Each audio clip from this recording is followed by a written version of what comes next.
दोस्तों, सिसोदिया राजवंश की अपनी एक अलग ही पहचान है, जिसमें महाराणा प्रताप, राणा सांगा, राणा कुंभा इत्यादि अनेक वीर और साहसी योद्धा पैदा हुए।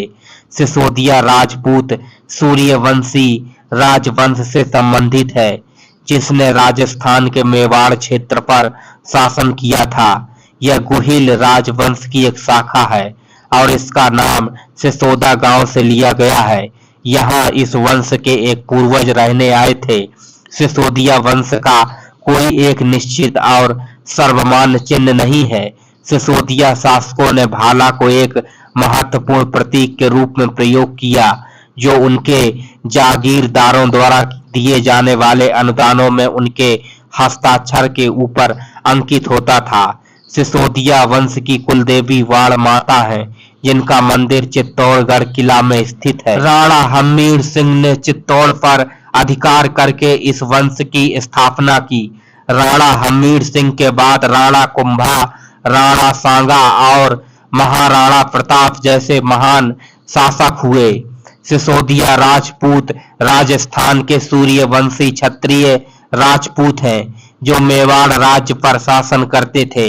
यह गुहिल या गहलोत राजवंश की एक शाखा है, जो 12वीं शताब्दी में गुहिल राजा रण सिंह के पुत्र राहापा से उत्पन्न मानी जाती है।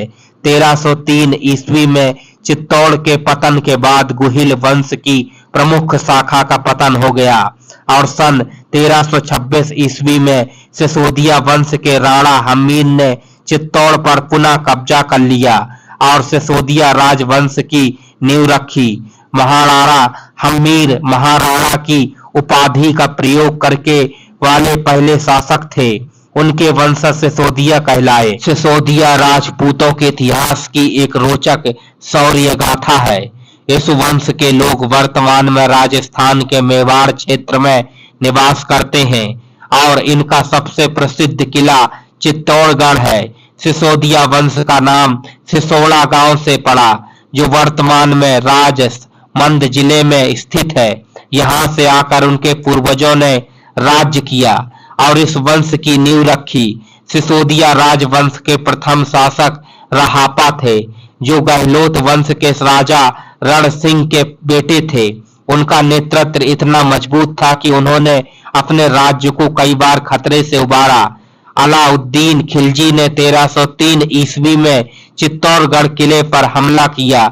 उस वक्त राजपूतों के अधिकार योद्धा पहले ही मारे जा चुके थे और किले की रक्षा करने के लिए बहुत कम लोग बचे थे, लेकिन इन बहादुर राजपूतों ने हार नहीं मानी और अंतिम समय तक अपनी पूरी ताकत से लड़ाई लड़ी। सबसे बड़ी घटना जो इतिहासों में दर्ज है वह थी रानी पद्मिनी का जौहर।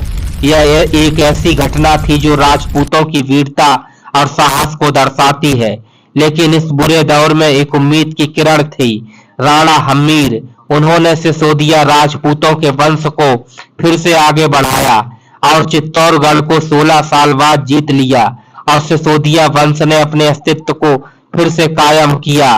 राणा कुंभा, जो मेवाड़ के सबसे महान शासकों में से एक माने जाते हैं, राणा कुंभा ने सन 1433 से 1468 ईस्वी तक शासन किया और उनके कार्यकाल में मेवाड़ में काफी विकास हुआ।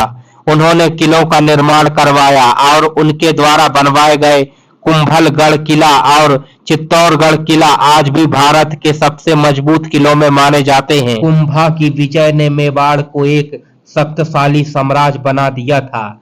इसी प्रकार राणा सांगा, जो मेवाड़ के सबसे बड़े योद्धाओं में से एक थे, राणा सांगा ने सन 1508 से 1528 ईस्वी तक मेवाड़ पर राज्य किया और राणा सांगा का शासन मेवाड़ के लिए स्वर्णिम काल माना जाता है।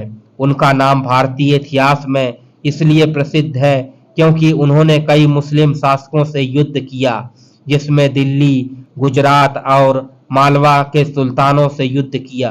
राणा सांगा की प्रमुख पहचान उनकी वीरता और रणनीति थी, जिसके चलते मेवाड़ के साम्राज्य का बहुत विस्तार हुआ। वह एक महान योद्धा थे और अपनी धरती की रक्षा के लिए लड़ने के लिए हमेशा तैयार रहते थे। उनके नेतृत्व में मेवाड़ अपने चरम पर था। लेकिन दुर्भाग्यवश 1527 ईस्वी में खलासा की लड़ाई में उनकी हार हुई। लेकिन उनकी वीरता की चर्चा आज भी लोगों के जुबान पर है।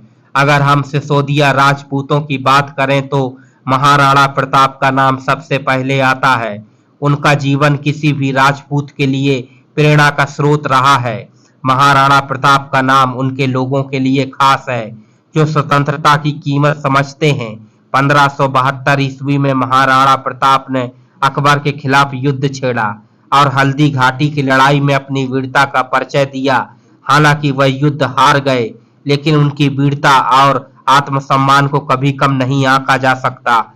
महाराणा प्रताप का संघर्ष उनकी भूमि की स्वतंत्रता के लिए था और उन्होंने कभी भी मुगल साम्राज्य से समझौता नहीं किया। उनका आदर्श यह था कि स्वतंत्रता से बढ़कर कुछ नहीं होता। सिसोदिया राजपूतों का वंश कई प्रमुख शाखाओं में बांटा गया है। इसमें प्रमुख है कनावत, चुंदावत, सक्तावत और रणावत। ये सभी शाखाएं सिसोदिया वंश से संबंधित हैं और इनकी अपनी अपनी खास पहचान है। हर शाखा का अपना इतिहास और महत्व है। और यह है तो चैनल को सब्सक्राइब अवश्य कर देना।